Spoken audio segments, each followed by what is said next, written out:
momento vamos a presentar el boletín número 10 y como habíamos comentado en los boletines anteriores, se trata de analizar los archivos. Ya tuvimos la oportunidad en el boletín número 9 de escuchar a Begoña Mancera, que nos presentaba el archivo histórico, y hoy, en este boletín número 10, nos acompaña en la mesa Fernando Rubio García, que es el archivero de la Diputación, y Laura Marroquí, la archivera bibliotecaria de la Sociedad Económica. Queremos agradecer la presencia entre nosotros de Lisa Moriano, que viene en representación como jefa de Cultura de la Diputación, y a todos los compañeros del archivo de Fernando, del Centro de Estudios Extremeños, y a toda la familia, y de una forma muy especial, como comprenderéis, la presencia de su gran regalo, que es Macarena. La pequeña Macarena, la gran Macarena y la pequeña Macarena. El boletín número 10 queríamos abrirlo con uno de los actos que nos ha parecido de mayor relevancia para la económica, que fue la presentación el día 8 de mayo del libro de Felipe Gutiérrez, Entre la Serena y la Siberia, los montes, Esparragosa del Aire. La Comisión de Historia, cuyo director es Miguel Ángel Naranjo, como ya sabéis, consideró que una de las investigaciones que se acababan de hacer de lo que se llama esa historia local, esa historia común, y en este caso de lo que consideramos como novedad la España vaciada, representaba la obra de Felipe Gutiérrez, todo ese trabajo de recopilación archivística de gran relevancia. Felipe nos dice en esta reseña que le hemos pedido que el tratar de una obra donde la participación de la gente era crear esa historia común es lo que le ha llevado a él a realizar esta investigación. Nos habla Felipe de la importancia que tiene lo escrito. Muchos de las personas que estáis aquí en esta sala sabéis la importancia del libro y sobre todo los que me acompañan a mí en la mesa de la importancia del documento.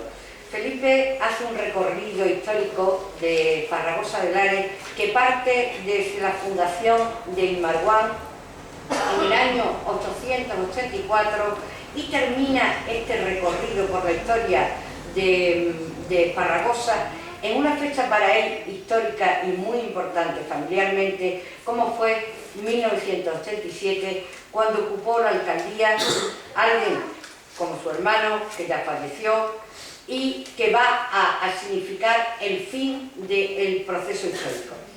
En el libro, y también lo recordaba Miguel Ángel Naranjo en la presentación, llama muchísimo la atención el proceso de investigación histórica, aunque es un libro de 811 páginas, y nos dice Felipe que en el archivo precisamente de la Diputación le quedan todavía muchísimos expedientes para poder terminar esta investigación.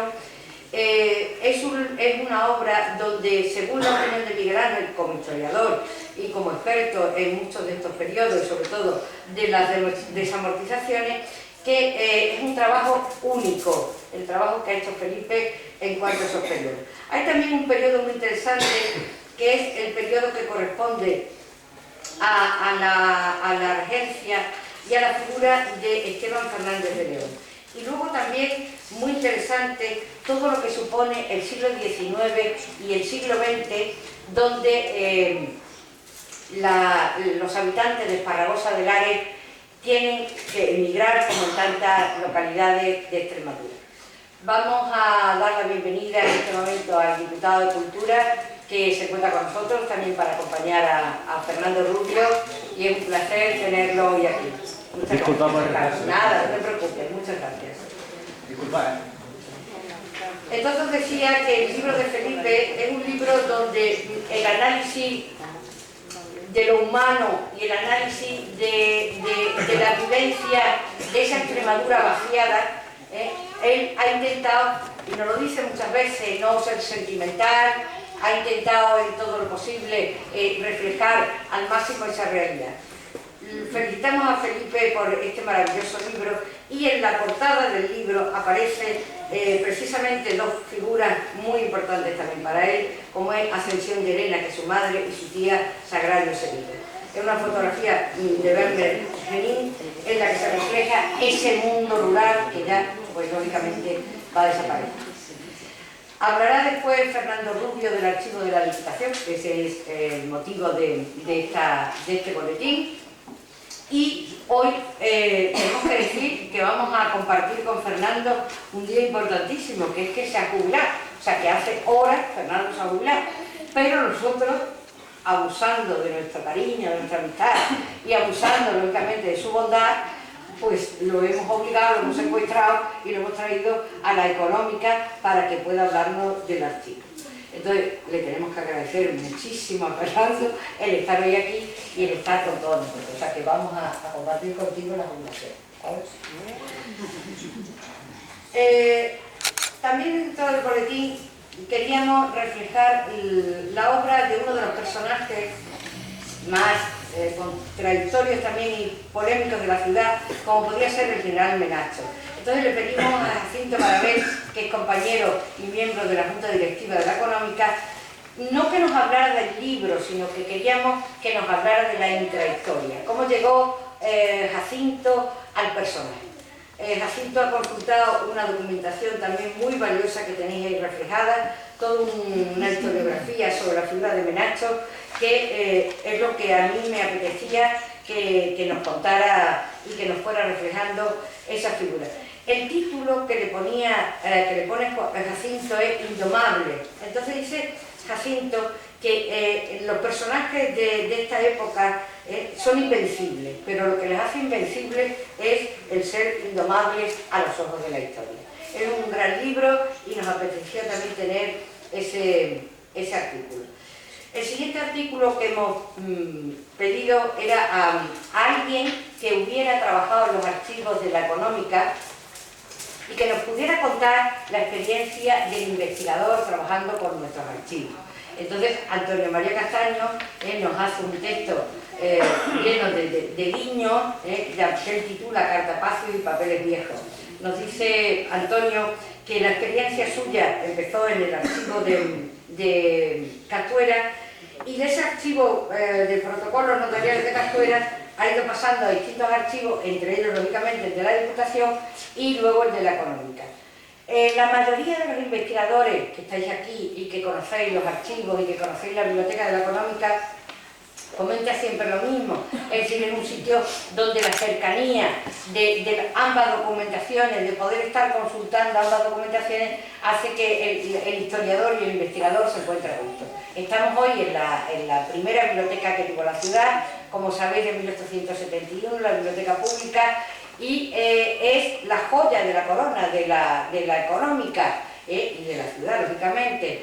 Pero las nuevas instalaciones donde se puede hacer la consulta y donde Laura nos explicará cómo es este protocolo de estas consultas ya digitales, también tienen a su favor la posibilidad de que el investigador pueda compartir ambas cosas. Antonio nos dice y da las gracias al personal, porque verdaderamente muchas veces uno cuando está en los archivos, cuando está investigando, pues se te van las horas, se te va el tiempo, y él agradece tanto a Laura como a Remedios pues todas las facilidades.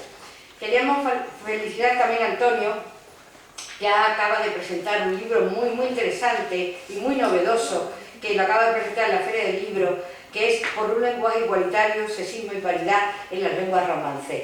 Es una obra que os invitamos a leer y que podáis consultarla, porque además de ser absolutamente puntera, es muy interesante las reflexiones sobre el tema del lenguaje igualitario.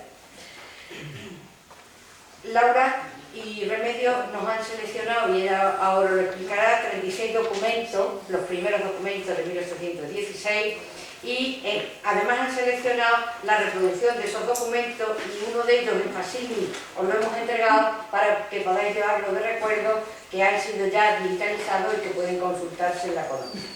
Queríamos terminar, y no quería yo abusar del tiempo. Sabéis que la última página del boletín que es trabajo exclusivo de nuestro diseñador y maquetador Germán Grau, al que agradecemos de nuevo que siga entre nosotros y se ocupe de toda esta tarea. A él me llamó la atención en el periódico La Libertad un dibujante, el Marciano Cuervo Chano, dibujante y caricaturista. Había hablado de él, de Chano, Alberto González, en la Enciclopedia Extremeña y también en su obra Juan Valdés. Y habíamos encontrado ahora con el magnífico libro que se presentó hace poco tiempo de Julio Cienfuegos, también cita Julio Cienfuegos otra reproducción, otro dibujo de Chano sobre la Plaza Alta. En este que os presentamos, pues aparecían cosas, digamos, que ocurrían en la ciudad, como podía ser la inauguración de la Fuente de la Rana, o los veranos de los pacenses, o las grandes reformas de San Francisco. Queríamos felicitar también, y termino, a todos nuestros socios que han ido presentando libros, como ha sido Manolo Pecellín, como ha sido Alberto González, Antonio Castaño, Jacinto Marabel, la UBES, que ha presentado también el libro de Laborde en la Feria del Libro, el libro de Julio Cienfuegos y por último el de Maruja Antúnez. Muchos de estos libros han sido editados por la Fundación Caja Badajoz. Quisiéramos también agradecer la presencia entre nosotros de nuestra amiga Paloma Morcillo, que ha colaborado en muchísimos momentos con el boletín y que por supuesto deseamos que siga existiendo esta colaboración. Ya no tengo nada más que decir y cedo la palabra a Laura. Gracias. Gracias, Carmen. Buenas tardes.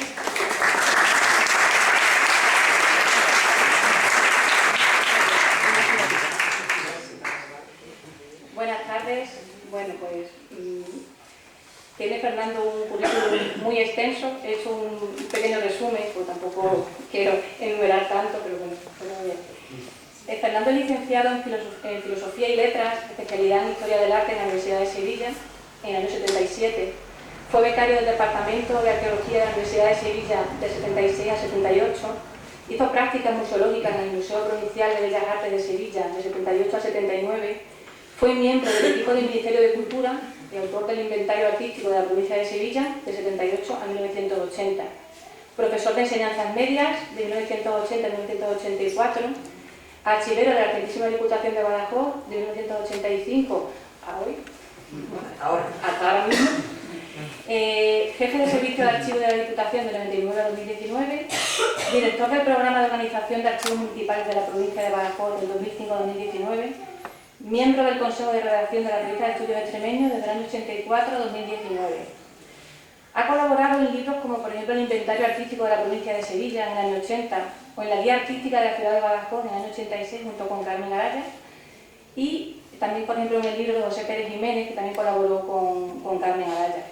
Es autor de numerosos artículos en la Revista de Estudios Extremeños, como por poner un ejemplo, La platería del convento de Santa Ana en el año 90, o 100 años de la imprenta provincial en el año 2014. También dirigió la edición del libro 300 años del Hospital de San Sebastián, donde tiene publicado un artículo del Hospital de San Sebastián, Notas para su historia, en el año 94. Colaboró también en el libro del Bicentenario, que publicamos en el 2016, también colaboró en el libro con nosotros. Y es autor de diversas ponencias y comunicaciones en jornadas y congresos archivísticos nacionales, regionales y locales. Y bueno, ahora pues le cedo la palabra a Fernando. Bueno, pues, buenas tardes. En primer lugar, agradecer la asistencia y la compañía que me ofrecéis hoy, y a las autoridades y los responsables del Departamento de Cultura especialmente. También quería agradecer a la Económica que me dé la oportunidad de presentarme en mi último acto público, coincidiendo precisamente con un acto de difusión del archivo de la Diputación de Badajoz, a la que me he entregado durante 34 años de vida profesional. Me voy a perdonar si en un momento estoy emocionado porque llevo un día un poquitín complicado.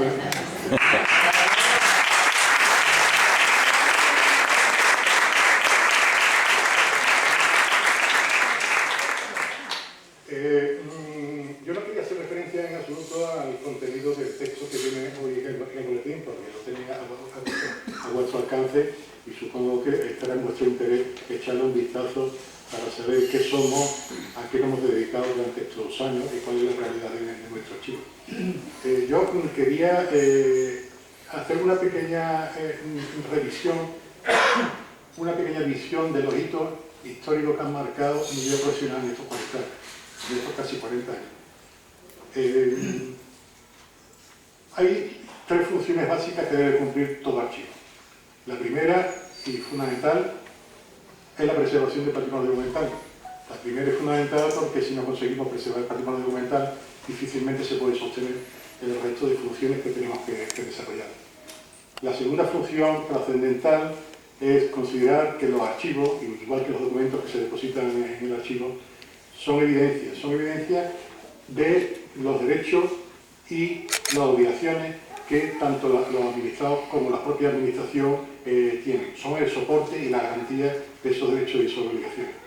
Precisamente por eso los archivos han sido los grandes sufridores de la historia, sobre todo en sistemas y en medios antidemocráticos, cuando la documentación precisamente era lo más importante de hacer desaparecer o usurparla, repiñarla, precisamente para que no existieran esa posibilidad de defensa de derechos y obligaciones. Un régimen antidemocrático es precisamente lo que busca. De ahí que la gran revolución que se produce en España en el mundo de los archivos viene precisamente motivada por la llegada de la democracia en el año 78. El año 78 supone un cambio trascendental en el mundo de los archivos en España. Hasta ese momento, y aquí tenemos un testigo privilegiado que nos acompaña esta noche, Mario Dolores, de cómo se consideraba cuál era el mundo de los archivos hasta ese momento y el cambio tan profundo que produce la Constitución del 78. Hasta ese momento, los archivos puramente eran considerados como unos centros de pura investigación histórica y muy alejados de los intereses y la vida ordinaria del ciudadano. Parecían unos reductos llenos de polvo, inaccesibles al gran público y solamente reservados con autorizaciones especiales para su consulta por los investigadores. Eso es lo que yo llamo la época prearchivística en España. Y eso precisamente la Constitución del 78 es lo que viene a suprimir. La Constitución del 78, la primordial que establece es la accesibilidad del mundo del archivo, la accesibilidad de la cultura al ciudadano en general. A partir de ese momento los archivos se abren al conocimiento y al disfrute de la población. A partir de ese momento se convierte realmente en unos centros culturales de difusión precisamente de la cultura y atesorador de la cultura. Precisamente la ley de patrimonio del año 85 es la que viene precisamente a fundamentar también este principio democrático de apertura de los archivos que facilitaba la Constitución del 78. Curiosamente, es a partir de ese momento también cuando en España empieza a profesionalizarse la actividad en el mundo de los archivos. Hasta ese momento, lo que había sido natural en el mundo de los archivos es que a su frente estuvieran investigadores, historiadores de la calidad y la altura, por ejemplo, de María Dolores, que durante tantísimos años hizo una magnífica labor en el ayuntamiento, pero a partir de ese momento en España empiezan a entrar una serie de corrientes del mundo anglosajón que ven el archivo desde un punto de vista de una perspectiva también distinta. El archivo como base, precisamente, lo que he comentado antes, de ser fundamento de evidencia, de garantía y garante de derechos y obligaciones de los ciudadanos y un mundo abierto precisamente al disfrute cultural como un centro más, como un museo, como una biblioteca. Y se empieza a introducir también una filosofía distinta en el mundo de la gestión de los archivos. El archivero empieza a dejar de ser un simple historiador que conserva un patrimonio documental y que investiga sobre él y se convierte en un facilitador de la gestión documental de las administraciones públicas con las que trabaja. Sin unos archivos fundamentados, sin unos archivos organizados, difícilmente se puede llevar a cabo, se puede llevar adelante una labor de los archivos eficaz y al mismo tiempo eficiente. Sería imposible que eso pudiera suceder. Así que empieza a primar también la visión de gestor documental, además de atender a la tradicional investigación del mundo histórico. Esos son los dos eventos fundamentales, la Constitución del 68 y la Ley de Patrimonio del 85, que produce ese cambio en el mundo de los archivos y en la formación de los profesionales de los archivos. En ese tránsito, precisamente cuando se produce mi llegada al archivo de la Diputación de Badajoz, precisamente en el año 85, coincidiendo también con un evento muy curioso, que es con la aprobación de la Ley de Base de Régimen Local del año 85, que es la que ha fundamentado toda la vida, que ha regulado toda la vida local desde entonces hasta la actualidad. En esa Ley de Base de Régimen Local también aparecen presentes los archivos, dándole la relevancia y la importancia que deben tener. Curiosamente, en ese momento el archivo de la Diputación es lo que era habitual precisamente en el mundo de los archivos españoles. Independientemente de la red de los archivos nacionales, el Archivo Histórico Nacional, el Archivo de India, el Archivo Corona de Aragón, el Archivo de Simancas, el conocimiento que se tenía sobre el mundo de los archivos era puramente por aquellos historiadores que acudían a ellos, buscándose esas fuentes documentales para la investigación histórica.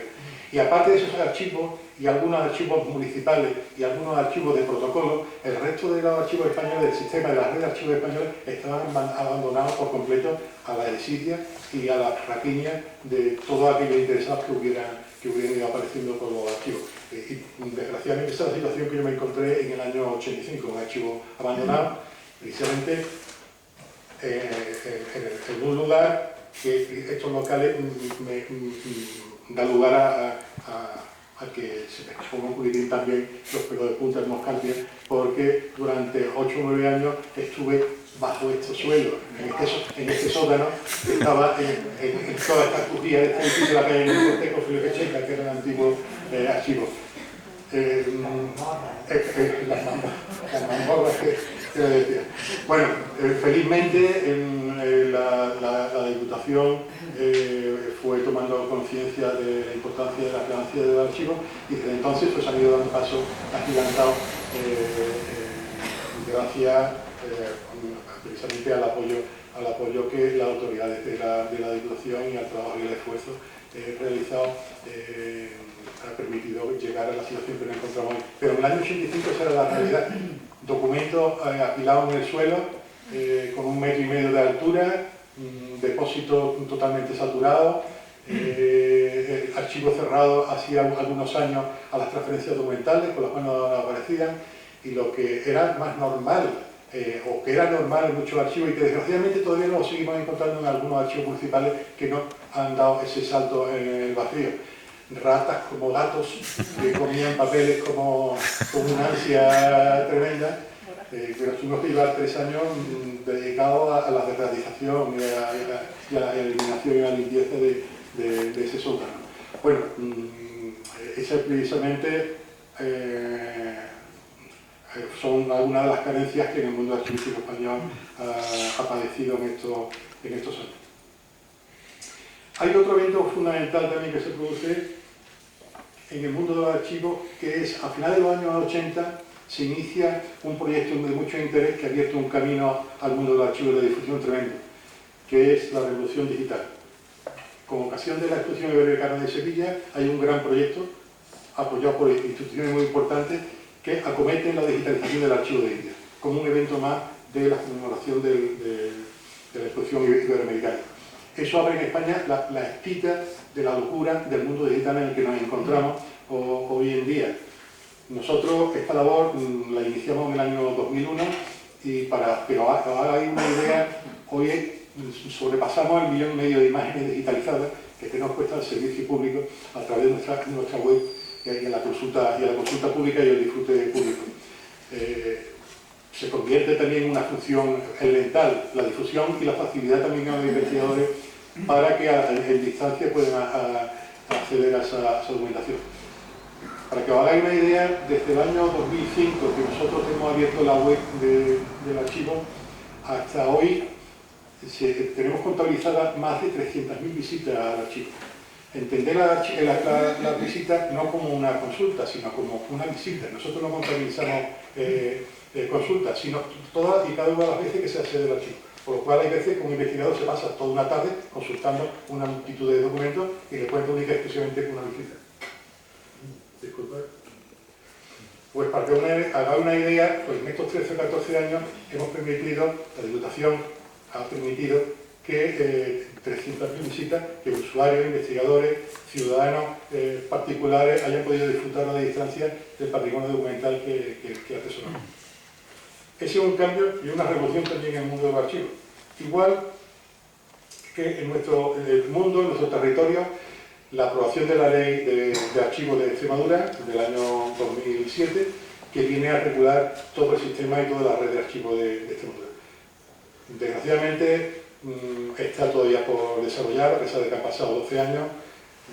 La crisis que hemos sufrido en los últimos 12 años no ha sido en balde y hay proyectos que tenían contemplado la Ley de Archivos hoy en día siguen frenados. Esperemos que con la nueva legislatura consigamos un nuevo impulso para que algunas de aquellas consideraciones, como la creación de archivos de mancomunidades de apoyo a los municipios, etcétera, que fueron a propuesta precisamente de la Diputación de Badajoz y fue recogido en la ley, vean la luz.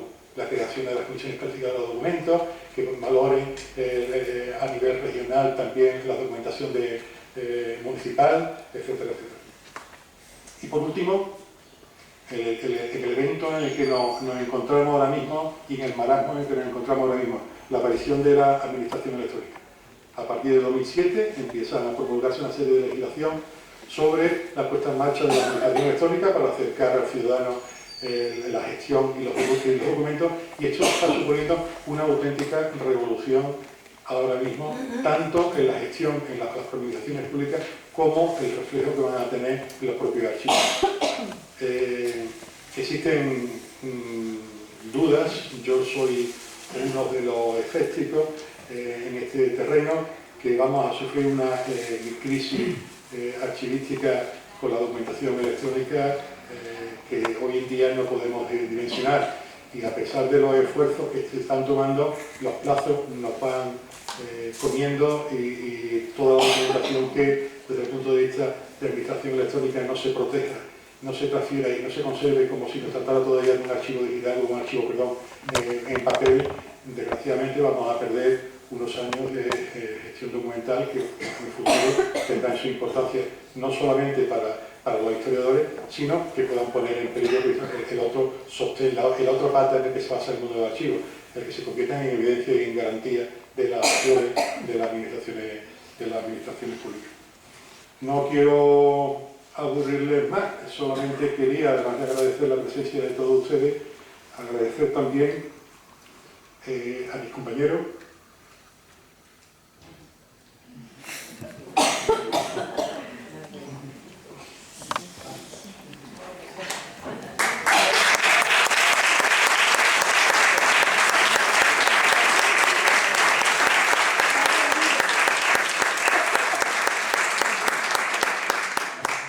Agradecer a mis compañeros el apoyo, el esfuerzo, el trabajo y el compromiso que durante estos 20 o 30 años han estado conmigo.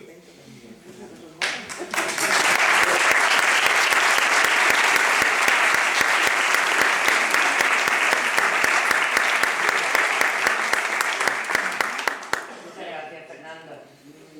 Tenemos que volver a decirte que teníamos muchísimo interés, ya que habíamos quedado en el trabajo del archivo aquí en el boletín, y ha sido esta coincidencia, pero la verdad que va a ser un recuerdo para nosotros muy bonito.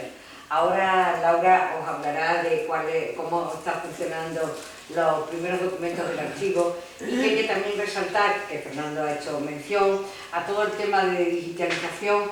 Quería mencionar a José Carreira Grajera, que como becario de la Fundación Caja Badajoz realiza esa tarea junto con ella.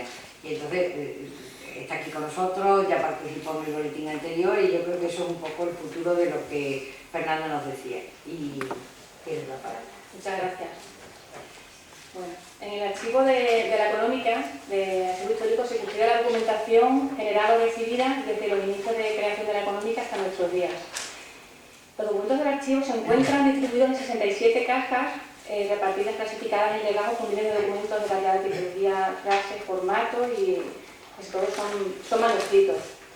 Desde el 2014, como ha comentado Carmen, desde ese año y a través de un convenio con la Universidad de Extremadura y con la Fundación CB, a día de hoy, colaborando con la Económica, han pasado por aquí varios becarios con una formación específica que han realizado un trabajo excepcional digitalizando el archivo, estamos todavía en ello. A día de hoy se pueden consultar un total de 3.200 documentos digitalizados. Que después del número que ha dado Fernando, pero bueno, ahí vamos, poco a poco. Bueno, voy a comentar lo de José, que está con nosotros, así que no falla nunca la presentación del boletín, ahí lo tenemos, así que gracias, José, por ese trabajo diario, estamos muy contentos. Pues gracias a todos estos becarios y a ese trabajo se está digitalizando el archivo, todos los fondos, con un doble objetivo, el de conservar la documentación y el de dar acceso a los investigadores a esa documentación digitalizada. En el boletín número 10 nos hemos centrado en el primer legajo de la caja 64, donde están los documentos más antiguos, de 1816. Aquí quiero hacer un inciso, porque en el año 1993, y gracias a la inestimable labor de Fernando, había una documentación que estaba extraviada y llegó a la Diputación y Fernando nos la hizo llegar de nuevo a la Económica, la recuperamos. Y esos documentos, vamos a ver ahora el porqué de la importancia que puede tener la Económica para la historia de la sociedad. Quería agradecer públicamente, aunque ya se hizo en su día en el año 93, pero agradecer públicamente en nombre de la Económica esa documentación, ese gesto que tuvo Fernando de hacernos llegar otra vez todos esos documentos. Bueno, pues, como ha comentado Carmen, 36 documentos son los que estaban en ese archivo, en ese legajo de 1816. De ellos 16 están en el boletín, se enumeran 16, pero en la entrada hay una exposición con los 36 documentos que pueden verlos si quieren, luego a la salida pueden consultarlos. Entre ellos, por eso digo lo de la importancia para la Económica, me gustaría destacar 3 documentos. Uno de ellos, que es el documento más antiguo que hay en el archivo de la Económica, que corresponde al 3 de mayo de 1916. Se trata de un escrito de don José María Celas y Muñoz, que fue secretario de Correspondencia, y está dirigido a Mateo Delgado Moreno, obispo de Badajoz y primer presidente de la Económica de Badajoz, donde informan del consentimiento por parte del rey de la creación de la Sociedad Económica de Amigos del País de Badajoz. Todas las sociedades tenían que pedir permiso al rey para la creación. Entonces, en este documento se accede a su creación. Relacionado con ese documento, tenemos otro del 18 de julio de 1916. Se trata también de una carta de don Manuel de Silva, secretario de Correspondencia, exponiendo la necesidad de adaptar los estatutos de la Económica a la matritense. El rey exigió que todas las sociedades económicas que se creasen tenían que estar basadas en los estatutos de la Económica matritense. Entonces, en ese documento comentan que era necesario esa exigencia por parte del rey.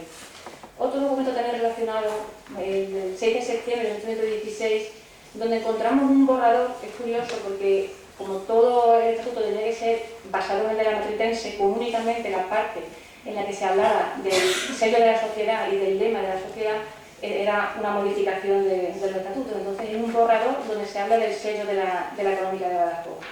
Por supuesto, los estatutos originales de la Económica en 1916 también se recuperaron en esa recogida de documentación. Hay muchas cartas, certificados dirigidos a socios de la Económica, nombramientos de socios de honor y cartas de personas que están interesadas en ser socios de la Económica. Todo eso más o menos son los documentos que podemos encontrar en esos 36 que están expuestos. Podría comentar otros muchos documentos, pero curiosos, interesantes, pero prefiero invitarles a entrar a nuestro archivo digital. A través de la página web hay una sección que es archivo digital y ahí están colgados los 3.200 documentos que están digitalizados a día de hoy. Todos estos que les digo, los del 16 hasta... Vamos por el legado, bueno, lo puedo decir José, por la caja de vamos, José, ¿por cuál vamos? Por la 19. Por la caja de 19, bien. Pues ya va quedando hasta la 67 vamos poco a poco, con paciencia. Bueno, pues les invito a todos a consultar estos documentos para conocer con más detalle la historia de la Económica y la historia de Badajoz, que está completamente relacionada. Muchísimas gracias.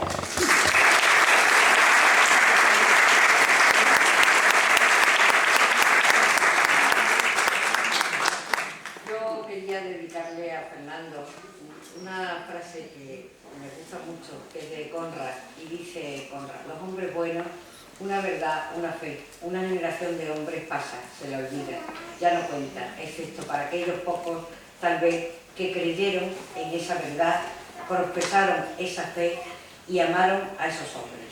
Muchas gracias.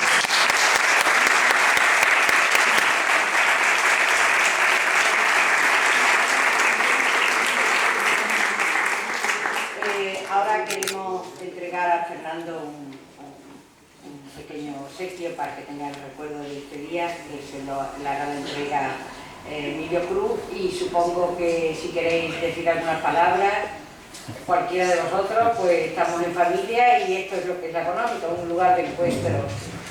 Así que quiera intervenir. Muchas gracias por tu colaboración con la casa, como bien que lo has hecho, una imagen que has dado. Gracias, Fernando.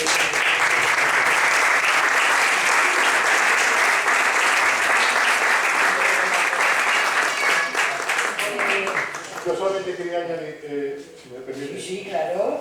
que Laura me ha tentado.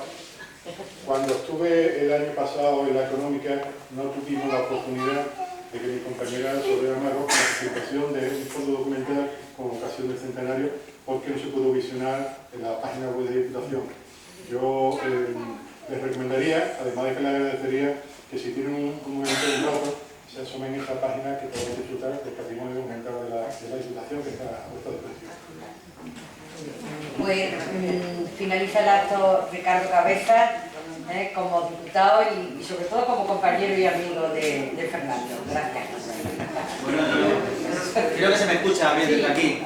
En primer lugar, pues agradecer todo el trabajo y la labor que ha hecho Fernando al frente del archivo de la Diputación Provincial. A mí me gustaría llegar a esa emoción que nos está trasladando Fernando por su jubilación. No sé qué pasará con los de mi generación, si nos jubilaremos algún día y nos podremos emocionar como tú. Así que siento una envidia tremenda, sana, Fernando, por esa emoción que nos estás trasladando a todos y a todas.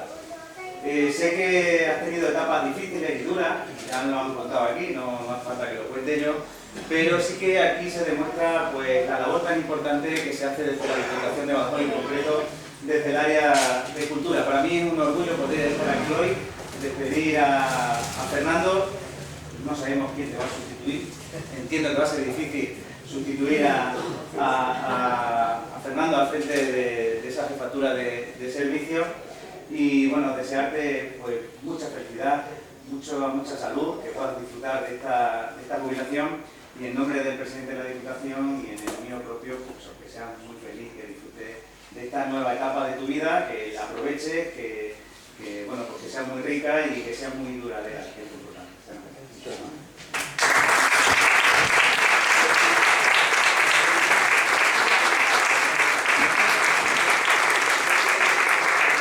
Ahora, además de ver la exposición que tenéis ahí, vamos a compartir con Fernando y con su familia una cerveza. Gracias. ¿Quieres abrir? Yo lo